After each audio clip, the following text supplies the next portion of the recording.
Bonjour, c'est le témoignage de Frédéric que nous allons lire aujourd'hui. Je ne saurais plus vous dire avec exactitude quand cela a basculé pour moi, quand j'ai vraiment senti que j'avais franchi le point de non-retour, quand j'ai su que j'avais un problème avec l'alcool.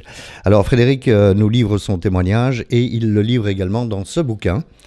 On fait comme si on était chez Ardisson, et donc on retrouve le bouquin de Frédéric qui s'appelle Frédéric Namur. Le titre c'est Après l'espérance, l'espoir. Et je l'ai acheté et je vous conseille de l'acheter, vous aussi, ça l'aidera à payer les frais d'impression.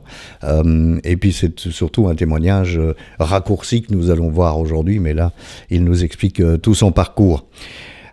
Tout a commencé, on continue le témoignage de Frédéric, tout a commencé un peu comme nous tous, par prendre un verre d'apéro le soir pour se détendre, pour oublier les tracas de la vie.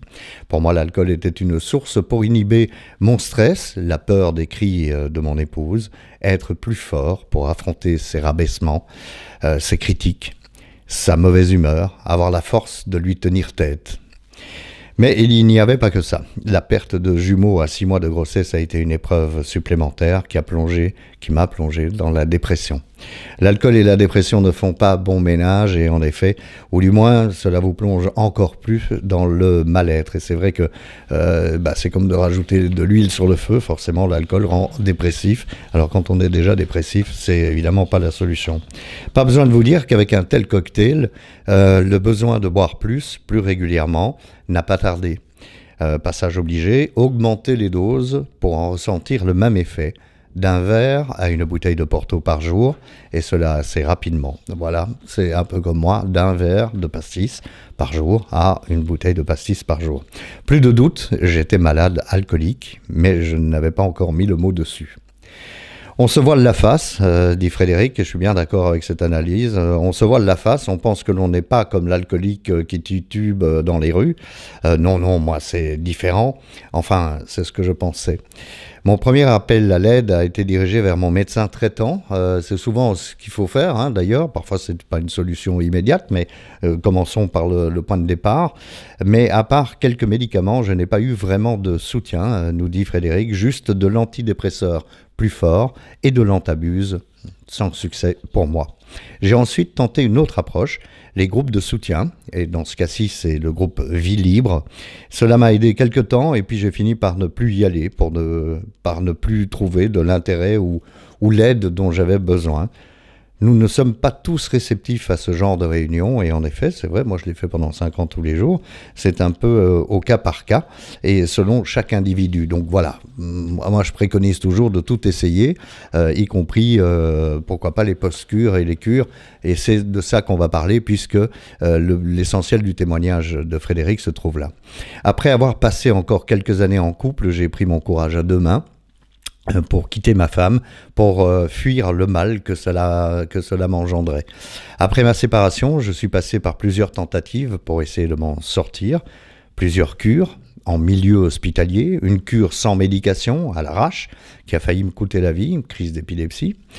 Et puis, lors d'un rendez-vous avec mon nouveau médecin traitant, pour la première fois, il m'a parlé de centre de post-cure. Post-cure, bah oui. Que les cures n'étaient pas là pour résoudre le problème, que les cures étaient là que pour nous permettre de réaliser un sevrage physique, mais que derrière, il y avait tout un travail psychologique et il faut l'entreprendre, évidemment, ce travail psychologique. Frédéric continue en disant « Je suis rentré à l'Espérance », d'où le titre du bouquin, à Thuin, en mars 2020, c'est en Belgique, donc à Thuin, pour ma post-cure. Je venais de faire 2 mois de cure à Namur avant d'y entrer. Donc c'est très important qu'on note tous ensemble, parce que moi je ne peux pas vous partager cette expérience-là, vu que je n'ai fait ni cure ni post-cure.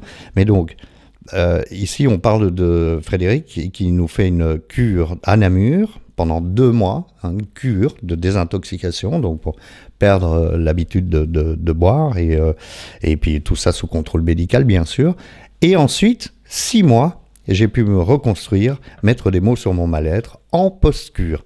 Donc c'est très important de voir que ça ne se passe pas du jour au lendemain. Non seulement ça ne se passe pas du jour au lendemain, mais personne ne nous demande, nous qui avons un problème de consommation, quel que soit le produit d'ailleurs, hein, personne ne nous demande de devenir du jour au lendemain un saint. Le but n'est pas ça, le but est de se sauver soi-même et de sauver les dégâts qu'on pourrait occasionner aux autres. Frédéric continue, entre travail thérapeutique avec les psychologues, les ergothérapeutes, l'aide des éducateurs, des assistantes sociales, fait partie aussi du programme. Ce centre met tout en place pour aider à te remettre en selle, à repartir à zéro. Après ma sortie, j'ai eu encore besoin de continuer à travailler sur moi et j'y travaille toujours d'ailleurs. La sortie n'est pas toujours simple et les reconsommations peuvent faire partie du processus de guérison, nous dit Frédéric. Pour moi, ce sont les bénévolats, mon implication dans ma ville et l'écriture de mon livre qui m'ont permis d'atteindre l'abstinence heureuse. Voilà, c'est ça, comme ça qu'on conclut finalement le résumé du bouquin, hein, Frédéric. Et je te remercie encore une fois d'avoir partagé tout ça avec nous.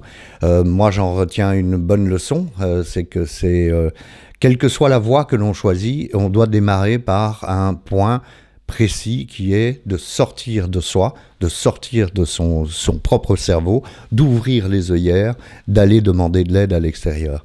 Quand on fait ça, eh bien, on a une chance de s'en sortir. Si on ne le fait pas, on a beaucoup de chances d'y rester, mais d'y rester au propre et au figuré, rester dans la consommation et finir par en mourir.